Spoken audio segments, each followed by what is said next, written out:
Welcome back to Digital Media Insiders. I'm Laura Beamer. We're sitting here with Jennifer Phillips.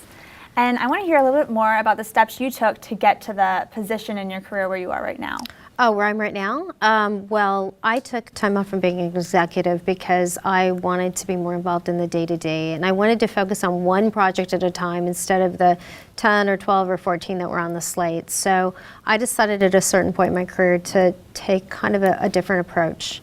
And so now I get to focus on one project at a time as opposed to 14. Now sometimes that one project at a time might be 12 or 14 episodes, but it's a lot different than having 14 movies and maybe 4 or 5 shooting at a time and a couple of series shooting and them shooting all over the world. So for you personally, you just felt like being at the very top of a production company, maybe you wanted to focus more on the art. Well, I wasn't at the top of a production company. I was head of my department for post and distribution. There were people far above me. But I had been working 7 days a week, 6.5 days a week for a number of years. And it was just really time for me to make a change. And I felt like it was possibly the last time in my life when I would have that freedom to travel and go and do whatever I wanted to do without it affecting anybody else. Do you think that as a woman coming up in that position as a post-production manager, it was the steps you took were different than a man would have taken? I don't know if they were any different. I mean, there's certainly male counterparts at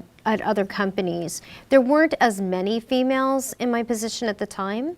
Around the world. So I was more technical than a lot of people. A lot of people came to it from a different perspective, where I came to it from a very technical perspective. I liked reading the white papers. I liked the new technology. I wanted to be in there. I wanted to know how everything worked and why it worked that way. And that way, if there was a problem, maybe I could figure out how to fix it.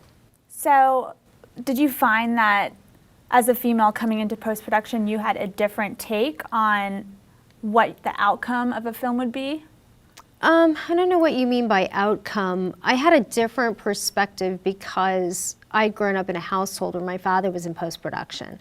So I had a lot more understanding maybe of deadlines and how to handle tight deadlines and expectations such as working through the night or sleeping on the floor or on the couch in the cutting room. That wasn't something foreign to me. That wasn't like, oh my gosh, somebody's asking me to do this. That's what you do. That's the way I grew up. That's what you do. You do whatever it takes. And where other people, I think, came at it from a perspective of it's unexpected to be working those crazy hours. For me, it was natural. It was natural, yeah. So because I know I've heard of a lot of great post-production editors that are female. Can you talk a little bit about them? And I did work with one, an award-winning female editor in Canada, yeah. But I've only worked with one. All the other ones have been Susan Shipton, and she is a fabulous storyteller. Susan, at the time, was one of the only female editors in Toronto. And I think there was maybe 3 or 4 at the most that were at her level. And so, I mean, even now, I don't think there's that many female editors that you see on primetime television series. There's more males.